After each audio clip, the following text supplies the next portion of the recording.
Okay, hello student. Good morning to all of you. Now today we are studying about class 11 maths chapter 2 relation and functions exercise 2A का आज हम intro देख रहे हैं. ठीक है, प्रीवियस वीडियो में हम क्या रिलेशन क्या होता है, रिलेशन की डेफिनेशन के बारे में देख चुके हैं. आज का जो हमारा टॉपिक है वो है कार्टेशियन प्रोडक्ट. ठीक है, देखिए कार्टेशियन प्रोडक्ट क्या होता है कि जो कल हमने दो सेट देखे थे, सेट के बीच में रिलेशन देखा था, तो उसमें क्या था कि जो सेट्स के एलिमेंट होते हैं वो क्या ना सेट ए के एलिमेंट सेट बी के एलिमेंट के साथ में क्या ना कुछ रिलेटेड होते हैं. अब रिलेटेड होते हैं तो वो पेयर्स बनाते हैं जिनको हम ऑर्डर्ड पेयर बोलते हैं. ऑर्डर्ड पेयर क्यों बोलते हैं? क्योंकि जो फर्स्ट एलिमेंट होता है पेयर का वो फर्स्ट सेट से बिलोंग करता है एंड सेकंड एलिमेंट होता है सेट का वो सेकंड सेट से बिलोंग करता है. इसके लिए हम उसको क्या ना ऑर्डर्ड पेयर बोलते हैं. ठीक है, तो अब इसमें कार्टेशियन प्रोडक्ट क्या होता है? देखिए कार्टेशियन प्रोडक्ट क्या होता है कि जो हमने अभी प्रीवियस वीडियो में जो देखा था सेट ए के एलिमेंट का सेट बी के एलिमेंट्स के साथ में जो पॉसिबल रिलेशन हो सकता है कि वो किस प्रकार से रिलेटेड हो सकते हैं, तो वो जो अपना सेट मिला था क्योंकि सेट ए का सेट बी के साथ तो जो भी रिलेटेड होगा सेट ही देगा. तो वो सेट में जितने भी हमारे ऑर्डर्ड पेयर आए थे वो पॉसिबल थे सारे एलिमेंटों के बीच में, तो वो हमारा क्या कहलाता है कार्टेशियन प्रोडक्ट कहते हैं उनको हम, क्योंकि एलिमेंट की पॉसिबिलिटी. तो यहाँ पे यदि डेफिनेशन की बात करें कार्टेशियन प्रोडक्ट की तो क्या होगा, if two non empty sets. सबसे पहले क्या होता है कि यदि मान लीजिए सेट के बीच में क्या उनका कार्टेशियन प्रोडक्ट निकाल रहे हैं तो दोनों सेट का ना फाइनाइट सेट होना चाहिए, एम्प्टी सेट नहीं होना चाहिए. अगर एक सेट फाइनाइट है एक सेट एम्प्टी सेट है तो एम्प्टी सेट के साथ यदि मान लीजिए आप किसी सेट जिसमें कुछ एलिमेंट्स है उसका यदि आप क्या रिलेशन निकालोगे तो एक सेट तो एम्प्टी है उसमें एलिमेंट ही नहीं है, तो जिसमें एलिमेंट नहीं है और जिस सेट में एलिमेंट है तो वो क्या ना एम्प्टी सेट के एलिमेंट है नहीं तो उनके साथ में कैसे रिलेटेड होंगे, पॉसिबल ही नहीं है. तो इसके लिए पहली कंडीशन क्या होती है कि if two non empty sets x and y is a set containing all ordered pairs of elements from x and y. ठीक है, मतलब क्या इसका कि दो सेट पहले तो दो नॉन एम्प्टी सेट होने चाहिए. सपोज कीजिए x एंड y क्या हमारे दो नॉन एम्प्टी सेट है. Is a set containing all ordered pair. अब उसमें जो है आपको ऑर्डर्ड पेयर मिलने वाले. कल हमने देखा था कि जो भी हमारे सेट ए का सेट बी के साथ जो रिलेशन होता था वो ऑर्डर्ड पेयर ही मिलते हैं. तो सारे ऑर्डर्ड पेयर्स क्या होंगे, एलिमेंट्स के ऑर्डर्ड पेयर्स ऑफ एलिमेंट्स के सेट ए के एलिमेंट्स का सेट बी के एलिमेंट्स के साथ from x and y. x and y जो है सेट x है एंड सेट y है, इनके बीच में जो भी हमारा रिलेशन होगा ऑर्डर्ड पेयर में मिलेंगे और इसको हम डिनोट कैसे करते हैं, it's denoted by x cross y. चलिए सबसे पहले बात करते हैं. सपोज कीजिए कि कोई हमारा एक x सेट है, वो सेट है 1 2 3, ये एक सेट है और एक y सेट है जिसके एलिमेंट है 3 4 5. ठीक है, अब क्या होगा, अभी जो प्रीवियस वीडियो में देखा था कि सेट x के एलिमेंट का सेट y के एलिमेंट के साथ किस प्रकार से रिलेटेड होते हैं, तो वही चीज को इस कार्टेशियन प्रोडक्ट में बोल रहा है. तो यदि मान लीजिए आपको x एंड y का कार्टेशियन प्रोडक्ट निकालना है तो हम उसको कैसे लिखेंगे, x क्रॉस y. ठीक है, अब ये जो x क्रॉस y है तो इसमें देखिए सेट का सेट के साथ में क्या ना हम कार्टेशियन प्रोडक्ट निकाल देते हैं, रिलेटेड हमको सेट ही मिलने वाला है. अब हमें ये मालूम है कि जब किसी दो सेट के बीच में कुछ रिलेशन होता है तो हमेशा इसमें ऑर्डर्ड पेयर में मिलते हैं, पेयर में मिलते हैं. तो ये क्या होगा, 1 का रिलेशन 3 के साथ होगा कुछ तो ये जाएगा 1 3, 1 का रिलेशन 4 के साथ ये जाएगा 1 4, 1 का रिलेशन 5 के साथ ये जाएगा 1 5. सेम इसी प्रकार 2 का 3 के साथ, 2 का 4 के साथ एंड 2 का 5 के साथ. एक और हमारे एलिमेंट आ रहा 3 का 3 के साथ, 3 का 4 के साथ एंड 3 का 5 के साथ. ये इतनी पॉसिबिलिटी है कि इस प्रकार के जो है हमारे कुछ भी ऑर्डर्ड पेयर रिलेशन हो सकते हैं. तो ये जो पॉसिबिलिटी दिखा रहा है सेट ए के एलिमेंट का सेट बी के एलिमेंट के साथ में जो पॉसिबिलिटी आ रही है जितने भी एलिमेंट्स के पेयर जो बन रहे हैं ये हमारा क्या कहलाता है, ये कार्टेशियन प्रोडक्ट कहलाता है. इसी को हम बोलते हैं कार्टेशियन प्रोडक्ट. ठीक है, अब ये कार्टेशियन प्रोडक्ट यदि हम देखें तो एक सेट है, ये क्या है एक सेट है और ये जो पेयर्स है ये इस सेट के एलिमेंट्स है. ठीक है, अब हमने क्या सेट में पढ़ा है कि सेट के दो फॉर्म होते हैं, एक टेबुलर फॉर्म होता है एक सेट बिल्डर फॉर्म होता है. तो ये तो इस फॉर्म में टेबुलर फॉर्म में है. अब इसका सेट बिल्डर फॉर्म क्या होगा, क्योंकि सेट का रिप्रेजेंटेशन तो दोनों फॉर्म में होता है, टेबुलर फॉर्म में एंड सेट बिल्डर फॉर्म में. तो सेट बिल्डर फॉर्म में हम क्या बताते हैं कि जो भी सेट होता है सेट के एलिमेंट होते हैं उसकी अपन डेफिनेशन बताते हैं. तो इनकी डेफिनेशन क्या होगी, तो हम इसको क्या मैथमेटिकली देखेंगे. मैथमेटिकली मींस क्या होगा, इसका सेट बिल्डर फॉर्म। तो देखिए ये है सेट बिल्डर फॉर्म, इसका मैथमेटिकली रिप्रेजेंटेशन क्या होगा, हम क्या सेट x का सेट y के साथ कार्टेशियन प्रोडक्ट निकाल रहे हैं, इसको x क्रॉस y से क्या डिनोट करते हैं। अब हमें मालूम है कि ये दोनों सेट है, तो रिजल्टेंट एक सेट के मिलेगा। अब सेट मिलेगा तो सेट के अंदर ये यहाँ पे क्या एलिमेंट को शो करता है कि सेट के अंदर क्या एलिमेंट होते हैं, तो एलिमेंट हमें यहाँ पे क्या ना पेयर में मिलेंगे। मैंने सपोज किया ये पेयर लिया x y, small x small y। अब स्मॉल x क्या डिनोट कर रहा है कि यहाँ पे जो है ना ये इसके अंदर मिलने वाले हमें ऑर्डर्ड पेयर्स मिलेंगे। क्या मिलेंगे, ऑर्डर्ड पेयर। ऑर्डर्ड पेयर क्यों मिलेंगे, क्योंकि वो एक ऑर्डर में होते हैं, उसका जो फर्स्ट एलिमेंट फर्स्ट सेट से बिलोंग करता है, सेकंड एलिमेंट सेकंड सेट से बिलोंग करता है। तो देखिए वो यहीं पे यही चीज पे लिखा हुआ ऑर्डर पेयर पे यहाँ पे लिखा कि जो फर्स्ट है, फर्स्ट एलिमेंट है ना स्मॉल x, वो फर्स्ट सेट से बिलोंग करेगा, मतलब सेट x से बिलोंग करेगा। जितने भी पेयर होंगे उसका फर्स्ट एलिमेंट x से बिलोंग करेगा, एंड सेकंड एलिमेंट होगा y, तो किससे बिलोंग करेगा, सेकंड एलिमेंट y से बिलोंग करेगा।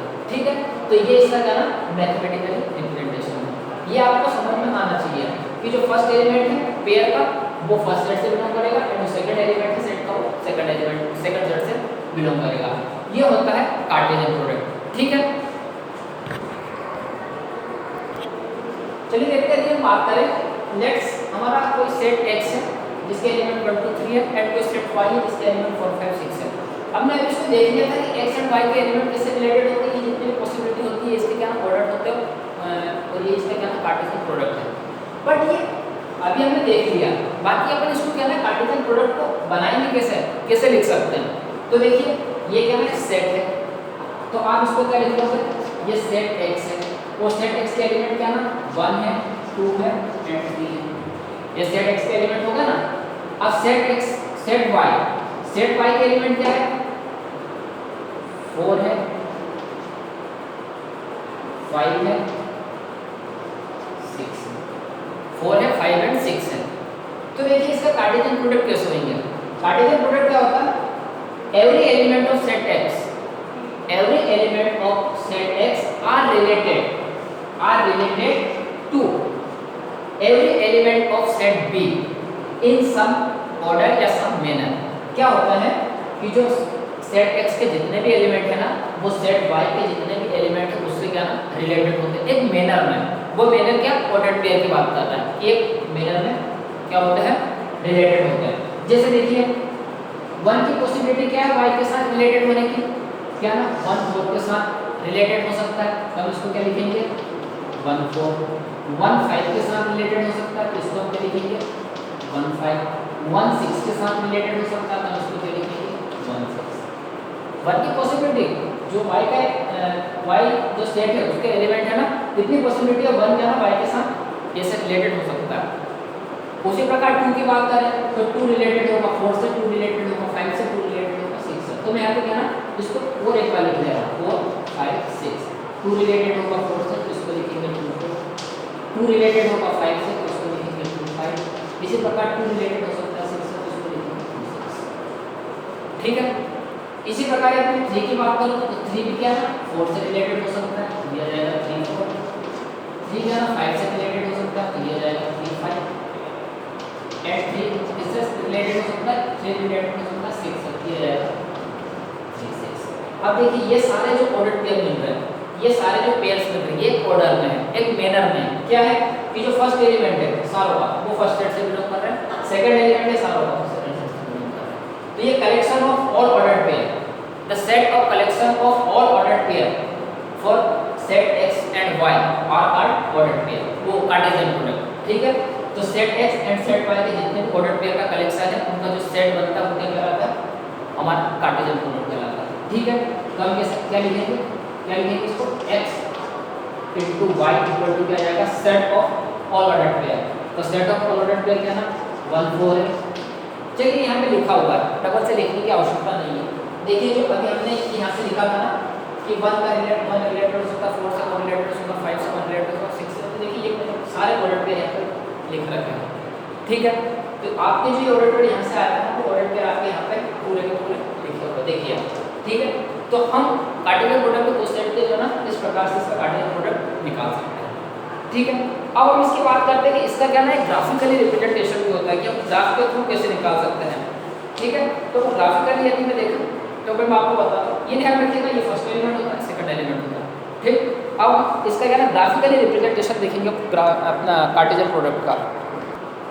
देखिए यदि ग्राफिकली रिप्रेजेंटेशन की बात करें कार्टेशियन प्रोडक्ट का, अभी हमने क्या ना कार्टेशियन प्रोडक्ट क्वेश्चन निकाले ग्राफ के थ्रू होता है। क्या होता है जैसे हमारा xy प्लेन होता है ना, सपोज कीजिए y एक्सिस x एक्सिस है, एक्चुअली में एक्सिस है नहीं, बाकी ग्राफ में इसमें कैसे रिप्रेजेंट करते हैं वो मैं आपको दिखा रहा हूं। ये जो आपने जाना x axis, let's say suppose कर लीजिए कि x एक्सिस या y एक्सिस है, ठीक है। तो x एक्सिस का आप क्या कर लीजिए, ये x एक्सिस है एंड ये y एक्सिस है।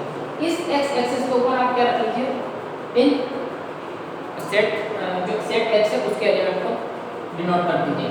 ये 1 आ जाएगा यहाँ पे, ये 2 हो जाएगा यहाँ पे, ये क्या 2 आ जाएगा यहाँ पे और 3 आ जाएगा यहाँ पे। ये क्या है 1 2 एंड 3। y एक्सिस पे क्या कीजिए आप, ये जो y सेट है ना उसके एलिमेंट्स को डिनोट कर लीजिए। यहाँ पे 3 आ जाएगा, यहाँ पे 4 आ जाएगा और यहाँ पे 5 आ जाएगा, ठीक है। अब क्या होगा, अब देखिए यदि हम क्या ना ऐसी क्या लाइंस यदि डिनोट करते हैं, हम कोऑर्डिनेट फाइंड करते हैं ना, सॉरी हम जो कोऑर्डिनेट फाइंड करते हैं उसी टाइम में क्या ना यहाँ पे ऐसी लाइन क्या है डॉटेड कर देते हैं और यहाँ से क्या इस टाइप की लाइन डॉटेड कर देते हैं, ठीक है। ये हुआ। अब यदि मान लीजिए हम इसके कोऑर्डिनेट की बात करें तो देखिए ये वाला कोऑर्डिनेट का ये क्या होगा x = 1 y = 3, x = 1 y = 3, ये क्या जाएगा 1 3। यहाँ पे क्या होगा x = 1 y = 4 1 4, x = 1 y = 5 आ गए। इसी प्रकार यदि माने स्पेशली हम 2 पे तो ये वाला पॉइंट क्या रहेगा, ये रहेगा x = 2 y = 3, ये रहेगा x = 2 y = 4, ये क्या रहेगा x = 2 y = 5, ठीक है। उसी प्रकार यहाँ पे क्या रहेगा x = 3 y = 4, ठीक है। तो सॉरी x = 3 y = सॉरी यार मैंने कहा एलिमेंट्स गलत लिए, एलिमेंट्स क्या होंगे यहाँ पे 4, यहाँ पे 5 एंड यहाँ पे 6 होंगे। तो यहाँ पे 6 होगा, यहाँ पे 6 होगा, यहाँ पे 5 होगा, यहाँ पर भी 5 होगा, यहाँ पे 4 होगा एंड यहाँ पर भी 4 होगा। तो यहाँ पे क्या होगा 3 4 होगा, इस पॉइंट पे क्या होगा 3 5 होगा और इस पॉइंट पे क्या होगा 3 6 होगा। तो अभी देखिए जितने सारे कोऑर्डिनेट्स हैं ये कोऑर्डिनेट्स के पॉइंट्स हैं, ये सारे क्या ना कार्टेशियन प्रोडक्ट है इसका, दोनों सेट के क्या ना कार्टेशियन प्रोडक्ट। देखिए 1 4 1 5 1 6 1 4 1 5 1 6, 2 4 2 5 2 6, 2 4 2 5 2 6, 3 4 3 5 3 6, 3 4 3 5 3 6, ये सारे क्या है इस टाइप में क्या है ये ग्राफिकली रिप्रेजेंटेशन होता है। एक रिप्रेजेंटेशन और होगा एरो डायग्राम, एरो डायग्राम का रिप्रेजेंटेशन। तो अब हम देखते हैं कि एरो डायग्राम का रिप्रेजेंटेशन। देखिए ये क्या arrow diagram representation of Cartesian product of two set. अब ये जो हमारे दो सेट है इनका हम ना एरो डायग्राम के थ्रू भी क्या ना रिप्रेजेंट इसके कार्टेशियन प्रोडक्ट को रिप्रेजेंट कर सकते हैं। वो किस टाइप में देखिए सपोज हमारा x सेट है, ये हमारा क्या x सेट है जिसके एलिमेंट क्या है 1 2 एंड 3 है। ये हमारा y सेट है, y सेट के कौन कौन से एलिमेंट है, ये y सेट है इसके एलिमेंट है 4 5 एंड 6, ठीक है। अब एरो डायग्राम क्या होता है, हम इसको एरो के थ्रू क्या रिप्रेजेंट करते हैं। एरो के थ्रू मतलब क्या ना कि 1 का क्या रिलेशन हो सकता है 4 के साथ, में एरो बनाना है 1 का रिलेशन 1 क्या किससे रिलेटेड हो सकता है 4 के साथ। उसी प्रकार 1 किससे रिलेटेड हो सकता है 5 से, ये मैंने एरो बना दिया। 1 किससे रिलेटेड हो सकता है 6 से, ठीक है। हम यहाँ पे लिखते भी जाएंगे x + y क्या होगा, ये सेट देगा 1 रिलेटेड होगा 4 से, ठीक है। 1 रिलेटेड होगा 5 से, 1 रिलेटेड होगा 6 से। उसी प्रकार 2 रिलेटेड होगा 4 से, ठीक है। 2 रिलेटेड होगा 4 से। उसी प्रकार 2 रिलेटेड हो सकता है 5 से एंड 2 रिलेटेड हो सकता है 6 से। तो यहाँ पे क्या होगा 2 रिलेटेड होगा 5 से एंड 2 रिलेटेड होगा 6 से। उसी प्रकार यहाँ पे क्या होगा 3 रिलेटेड हो सकता है 4 से, 3 रिलेटेड हो सकता है 5 से एंड 3 रिलेटेड हो सकता है 6 से। तो यहाँ पे क्या लिखेंगे 3 रिलेटेड हो सकता है 4 से, 3 रिलेटेड हो सकता है 5 से एंड 3 रिलेटेड हो सकता है 6 से। इसको बोलते हैं एरो डायग्राम, कुछ भी नहीं है, ये है एरो डायग्राम। ठीक है, अब हम बात करेंगे सिमिलरिटी ऑफ ऑर्डर्ड पेयर। ठीक है, इसके बाद हम देखते हैं similarity of ordered pair. Okay student, तो देखिए अब हमारा टाइप है similarity of ordered pairs. Similarity of ordered pairs या फिर equal ordered pair, equal pair. देखिए हम जानते हैं, हमने क्या प्रीवियस वीडियो में पढ़ा भी है, क्या कोई ऑर्डर्ड पेयर है ए बी ऑर्डर्ड पेयर है, कभी भी बी ए नहीं हो सकता, वो बी ए के इक्वल नहीं हो सकता। इसके जो एलिमेंट्स है वो इंटरचेंज नहीं हो सकते, इसकी प्लेस इंटरचेंज नहीं हो सकती है, ये हमने देखा प्रीवियस वीडियो में। ठीक है, तो अब यहाँ पे बात करते हैं इक्वल ऑर्डर्ड पेयर क्या होता है, इक्वल पेयर क्या होंगे या फिर सिमिलर ऑर्डर्ड पेयर क्या होंगे। देखिए सपोज कीजिए हमारा एक पेयर है x1 y1 और ये दूसरा पेयर है x2 y2 और ये दोनों आपस में क्या है, इक्वल है। जब ये आपस में दोनों इक्वल, इसका मतलब मालूम क्या होता है, इट मींस ये है कि ये जो पेयर है, इसका जो फर्स्ट एलिमेंट है x1 वो किसके इक्वल होगा, इसके करस्पॉन्डिंग पेयर कौन सा, ये है, इसके फर्स्ट एलिमेंट के इक्वल होगा। ठीक है, x1 किसके इक्वल होगा, x2 के, एंड y1 किसके इक्वल होगा, y2 के। ठीक है, इसका जो फर्स्ट पेयर का जो सेकंड एलिमेंट है वो सेकंड पेयर के सेकंड एलिमेंट के क्या होगा, इक्वल होगा, तभी आपस में ये दोनों पेयर जो है ना सिमिलर होंगे या फिर इक्वल कहलाएंगे। तो डेफिनेशन क्या है, if and only if and only if, सिर्फ एंड सिर्फ क्या होगा, there corresponding components are equal, सिर्फ एंड सिर्फ जो भी पेयर इक्वल है उनके करस्पॉन्डिंग कंपोनेंट क्या होंगे, आपस में इक्वल होंगे, तभी ये पेयर क्या कहलाएंगे, इक्वल ऑर्डर्ड पेयर कहलाएंगे या फिर सिमिलर ऑर्डर्ड पेयर कहलाएंगे। ठीक है, तो इफ एंड ओनली इफ का मतलब क्या है, सिर्फ एंड सिर्फ मींस जो फर्स्ट एलिमेंट है फर्स्ट पेयर का, उसका करस्पॉन्डिंग एलिमेंट कौन सा होगा, सेकंड पेयर का फर्स्ट एलिमेंट, फर्स्ट पेयर का जो सेकंड एलिमेंट है उसका करस्पॉन्डिंग एलिमेंट कौन सा होगा, सेकंड पेयर का सेकंड एलिमेंट। ठीक है, तो देखिए देन क्या होगा, x1 equal to x2 and y1 equal to y2, ये इसके करस्पॉन्डिंग एलिमेंट्स हैं। एक एग्जांपल देखते हैं इसमें, then next proceed to I think exercise. ठीक है, एग्जांपल है, एग्जांपल क्या है, मैं इसको थोड़ा रफ कर देता हूं ऐसे। ठीक, चलिए एग्जांपल हम यहां पे कर लेते हैं। एग्जांपल क्या है ना, इस पार्ट में हम एग्जांपल कर लेंगे। एग्जांपल है if x minus 3 and y plus 5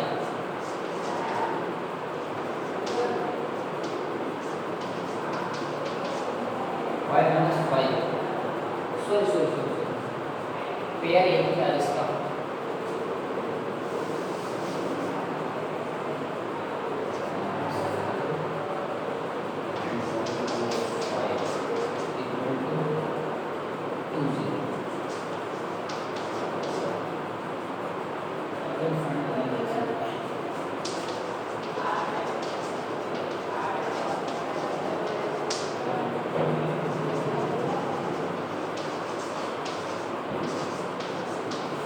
देखिए ये हमारा क्वेश्चन गिवन, क्वेश्चन क्या ना, if x minus 3 and y plus 5 ये पेयर है, x minus 3 क्या ना इसका फर्स्ट एलिमेंट है एंड y plus 5 इसका सेकंड एलिमेंट है, ये इक्वल है, किसके इक्वल है, 2 0 के, ये जो पेयर है ये इसके इक्वल है। ठीक है, तो बोल रहा था कि find the value of x and y, तो हमें क्या है इसमें x एंड y की वैल्यू फाइंड करनी है। तो देखिए आप कैसे x एंड y की वैल्यू फाइंड करोगे, आपको दिख रहा है दोनों पेयर क्या ना इक्वल दिख रहे हैं, दोनों पेयर क्या इक्वल है, इट मींस ये दोनों पेयर क्या इक्वल है या फिर सिमिलर ऑर्डर्ड पेयर है। और सिमिलर ऑर्डर्ड पेयर की कंडीशन क्या होती है कि जो इसका करस्पॉन्डिंग एलिमेंट्स होते हैं वो आपस में क्या होते हैं, इक्वल होते हैं, तब ये सिमिलर होंगे। तो x - 3 किसके इक्वल होगा, जो इस पेयर का जो फर्स्ट एलिमेंट क्या ना x - 3 है वो किसके इक्वल होगा, 2 के, क्योंकि सेकंड पेयर का जो फर्स्ट एलिमेंट है वो क्या ना 2 है, तो x - 3 = 2। इसी प्रकार y + 5 वो किसके इसका करस्पॉन्डिंग एलिमेंट क्या होगा, 0। तो आपका सॉल्यूशन में क्या लिखोगे, सॉल्यूशन में चाहो आप लिख सकते हो, क्या लिख सकते हो, इफ एंड ओनली क्या लिख सकते हो, if two pairs are equal then its corresponding elements are also equal। तो आप क्या लिखोगे यहाँ पे कि x - 3 = किसके इक्वल होगा, वो 2 के इक्वल होगा, एंड y + 5 किसके इक्वल होगा, वो 0 के इक्वल होगा। ये आपको दो इक्वेशन मिल गए, यहाँ से आप x और y की वैल्यू निकाल लो, यहाँ से आपको x की वैल्यू क्या मिलेगी, x = क्या हो जाएगा 2 + 3, तो यहाँ से x की वैल्यू आपको क्या मिलेगी 5। ठीक है। और यहाँ से आपको y की वैल्यू क्या मिलेगी, y इक्वल टू ये साइड आएगा -5, y इक्वल टू क्या आएगा -5। तो यहाँ से आपको y की वैल्यू क्या मिलेगी -5, ठीक है। ये आपको x की वैल्यू मिली, ये आपको y की वैल्यू मिली। यदि मान लीजिए आप x की वैल्यू यहाँ पे पुट करते हो, यदि x की वैल्यू आप इस पेयर में पुट करते हो 5 - 3 क्या देगा आपको 2, ये देखिए 2 के इक्वल है। -5 यदि आप यहाँ पे क्या ना y की जगह -5 पुट करते हो, -5 + 5 क्या हो जाएगा 0, ये देखिए 0, ठीक है। तो इस टाइप के क्वेश्चंस रहेंगे, उसको अपने को प्यार से सॉल्व करना है, ठीक। ओके स्टूडेंट, तो हमारा नेक्स्ट टॉपिक क्या है, number of ordered pairs in Cartesian product. कोई दो सेट है, हमको दो सेट गिवन है, अब हमें देखना है कि सपोज कीजिए दोनों सेट है, तो अब दोनों सेट में ये जो एलिमेंट है, अब हमें ये देखना है कि इसके कितने ऐसे ऑर्डर्ड पेयर पॉसिबल है इसका कार्टेशियन प्रोडक्ट के। यदि हमें क्या ना इसका कार्टेशियन प्रोडक्ट लेना है, तो इसके कार्टेशियन प्रोडक्ट के कितने ऐसे पॉसिबल कार्टेशियन प्रोडक्ट हो सकते हैं। तो इसके लिए हमें क्या देखना, देखिए ये हमारे डेफिनेशन में, यदि थोड़ी डेफिनेशन के बारे में बताऊं तो क्या है, if A and B are two finite sets, A and B हमारे क्या ना दो फाइनाइट सेट्स है। फाइनाइट सेट्स का मतलब क्या ना, उसमें फाइनाइट मतलब काउंटेबल, उसमें क्या है जो एलिमेंट्स है उनको हम काउंट कर सकते हैं, हमें पता है कितने एलिमेंट है। तो दो फाइनाइट सेट्स है containing P and Q element. अब सपोज कीजिए हमारे पास सेट A है, बोल रहा ना if A and B are two finite set, हमारे पास क्या ना A and B दो सेट है, A में क्या ना एलिमेंट होगा 1 2 3, ये हमारा सेट A है। अब देखिए फाइनाइट सेट है क्योंकि इसमें 3 एलिमेंट है, हमें मालूम है। सपोज कीजिए एक B सेट है जिसके एलिमेंट है 5 6 9, ठीक है। तो ये हमारा क्या होगा सेकंड सेट होगा। ये भी क्या ना फाइनाइट सेट है, इसके एलिमेंट हमको क्या ना पता है कि 3 एलिमेंट इसमें, ठीक है। तो set containing P and Q elements, तो सपोज कीजिए ये जो नंबर ऑफ एलिमेंट है इनको हम क्या ना P बोल रहे हैं, और सेट B के जो नंबर ऑफ एलिमेंट है इनको हम क्या ना Q बोल रहे हैं एलिमेंट रिस्पेक्टिवली। देन